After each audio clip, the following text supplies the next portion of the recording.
El positivismo. El positivismo es una doctrina que se niega a aceptar otra realidad que no sea la de los hechos. A finales del siglo XVIII, los científicos querían conocer el mundo a través de la fuente de conocimiento más importante, la ciencia. Querían explicarlo todo y se preguntaban si era posible explicar la sociedad por medio de la misma ciencia. Pero fue hasta el siglo XIX que las ciencias sociales hicieron su aparición gracias a Augusto Comte. Augusto Comte tuvo una vista de la sociedad muy innovadora para su época, pues él sostenía que para conocer el mundo que nos rodeaba no bastaba con especular o imaginarnos cómo son las cosas, sino que habría que observarlas. Además, formó la ley de los 3 estadios. Según esta ley, la humanidad había pasado por una época teológica, metafísica y ya se estaba encontrando en la tercera, que era el positivismo. La época teológica fue cuando las personas intentaban explicar el mundo como una voluntad divina. En la metafísica, la explicación se basaba en la naturaleza de las cosas sin aclarar cómo se producían los fenómenos. Ejemplo de metafísica sería cuando hablamos con nuestra conciencia o espíritu. La última época fue el positivismo, que fue cuando los seres humanos intentaban explicarse el mundo a través del conocimiento científico, utilizando la razón. El positivismo se originó a mediados del siglo XIX, cuando Comte rechazó la autoridad religiosa, no estaba de acuerdo con sus movimientos revolucionarios ni de crítica. Pero después de la Revolución Francesa de 1789, la burguesía había arribado al poder y Comte consideraba necesario la estabilidad política para poder prosperar. De esto se debe a que llamara a los filósofos de la Ilustración negativos, por su crítica y oposición al orden político-social en el que vivieron, y a su propia propuesta la denominaría positivismo, ya que habiendo cambiado la situación política, proponía una actitud positiva y de apoyo al orden social existente. La propuesta política de Comte se resume al lema orden y progreso, lo que quiere decir que para él, sin estabilidad ni tranquilidad, no se puede avanzar. Los principales del positivismo fueron que todo conocimiento viene de la experiencia, el mundo puede conocerse si se observa, tanto la naturaleza como la sociedad están regidas por leyes y el conocimiento tiene sentido únicamente si es útil. El positivismo también fue muy criticado por su asimilación de los conceptos evolución y progreso. Era como si toda la etapa posterior fuera a la vez una etapa superior y el desarrollo de la humanidad fuera lineal y tuviera un fin predeterminado. La situación actual del positivismo se encuentra en el llamado Círculo de Viena. Es un grupo de científicos y filósofos animados por un mismo objetivo: establecer una filosofía científica. A eso se le conoce como neopositivismo.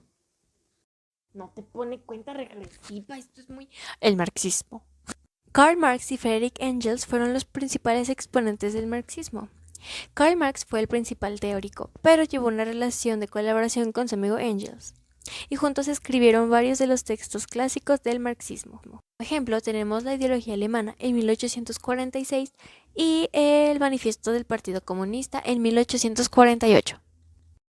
Marx construyó un sistema complejo de pensamiento en el que se unen aspectos económicos, sociales, filosóficos, históricos, políticos y antropológicos.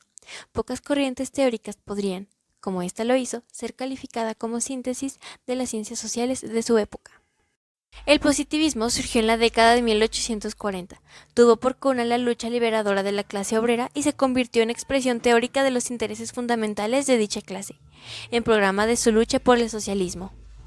Una de las ideas principales del marxismo fue la teoría de la plusvalía, que es cuando el obrero percibe un salario inferior al valor creado con su trabajo. Otra de las ideas fue la dictadura del proletariado. Esta fue una etapa de transición en la que el proletariado, organizado en un partido, concentra todo el poder político mientras se establece la sociedad comunista. Otra de las ideas fue la lucha de clases. Siempre hay una clase dominante y otra dominada. Esta desea cambiar la situación mediante una revolución. Los miembros de la escuela austriaca fueron los primeros economistas liberales en criticar sistemáticamente la escuela marxista, ya que trataban en formas casi opuestas cuestiones como el dinero, el capital, los ciclos económicos y los procesos económicos. La caída del muro de Berlín en 1989 inició el desmoronamiento del bloque socialista en Europa Oriental. En la actualidad, China y Cuba son los únicos países con regímenes socialistas emanados de revolución. Pero esto no significa que el socialismo como alternativa haya fracasado. El socialismo y la idea de que la revolución socialista es inminente o hasta necesaria tiene pocos seguidores en el mundo hoy. Este fracaso contrasta con el triunfo de una vertiente del socialismo que se ha propagado en los países desarrollados, la socialdemocracia.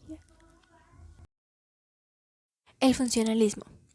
El funcionalismo es una forma de entender la vida social que surge a fines del siglo XIX y comienzos del siglo XX. Es un enfoque que construyen principalmente antropólogos británicos, tanto en su idea como en sus métodos. Uno de sus antecedentes es el positivismo, sobre todo en lo que se refiere a las propuestas metodológicas. Para explicar un hecho social es imprescindible observarlo cuidadosamente.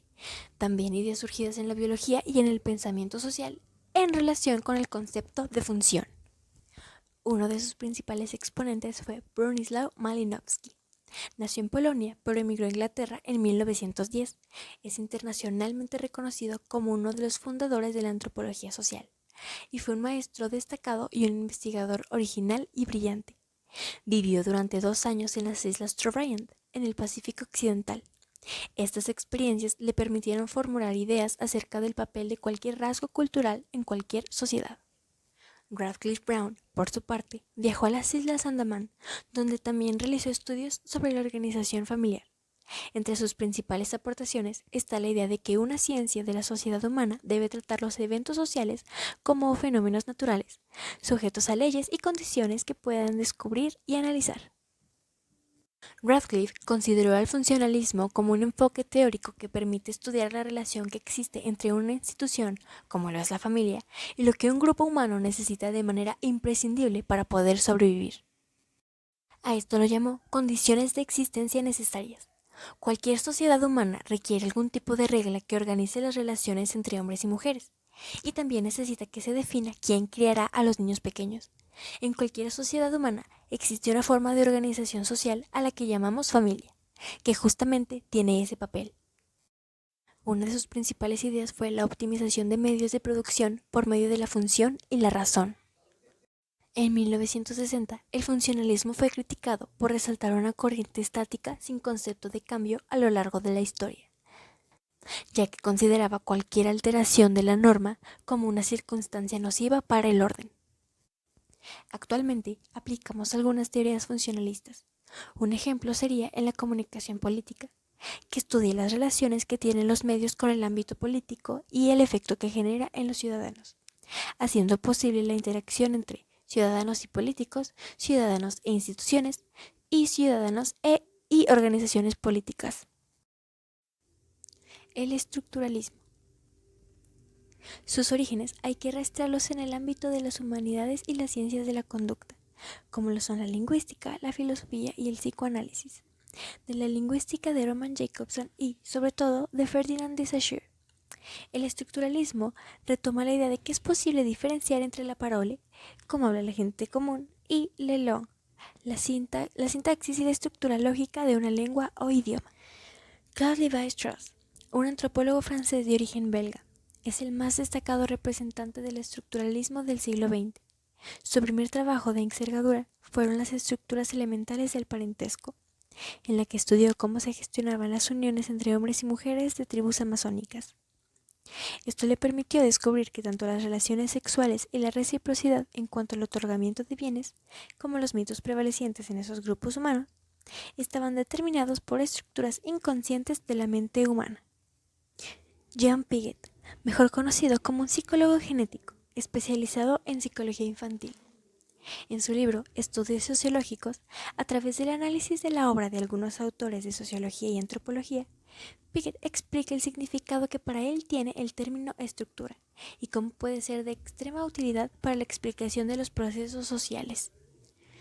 En su obra El estructuralismo, el autor intenta darnos una definición exhaustiva de las distintas vertientes de esta perspectiva e incluye todos los usos que se encuentran en psicología, lingüística, antropología, filosofía y sociología. Piaget sostiene: una estructura es un sistema de transformaciones, en tanto es un sistema y no una mera colección de elementos, y sus propiedades, esas transformaciones, suponen leyes. El estructuralismo supone que todo lo que el ser humano dice, hace, piensa o siente se apoya en una estructura de reglas comunes subyacentes. Las críticas que se le han dado al estructuralismo se refieren sobre todo a su negación de la capacidad transformadora de la acción humana. Teoría crítica. Max Horkheimer es considerado como el impulsor fundamental del Instituto de Investigación Social, del que fue director a partir de 1930.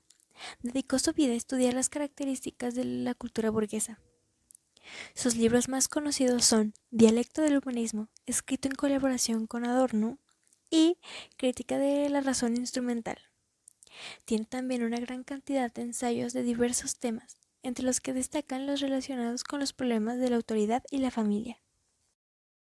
Herbert Marcuse ha sido considerado el padre de la nueva izquierda, por su búsqueda constante de nuevos sujetos revolucionarios que realizaran el ideal de un ser humano libre en una sociedad emancipada. En su libro Eros y Civilización de 1955, y sobre todo en su obra más conocida, El hombre multidimensional, del que no puse foto, Marcuse se ocupó de señalar la relación entre el instituto de la muerte y la represión constante que las personas sufren en su vida cotidiana sin siquiera darse cuenta. La teoría crítica tuvo tres antecedentes teóricos: Marx, Freud y Hegel. Hegel era reconocido como el último pensador de la época moderna, capaz de brindar herramientas históricas para la comprensión de la humanidad. Marx hacía una importante crítica al capitalismo y al mismo tiempo defendía suponer la filosofía puramente teórica para darle un sentido práctico.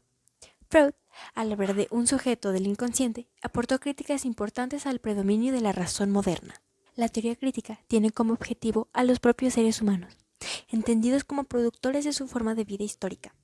El objetivo de estudio es a la vez el sujeto de conocimiento y por lo tanto agente de la realidad en la que vive. Una de las críticas más frecuentes ha sido que tanto Horkheimer como Adorno proponen explicaciones de tipo funcionalista con supuestos marxistas. Gracias a todos por observar, espero que les haya gustado este video y que les haya servido para aprender. Próximamente subiré otro diciendo cómo hacer gelatina. Hasta la próxima.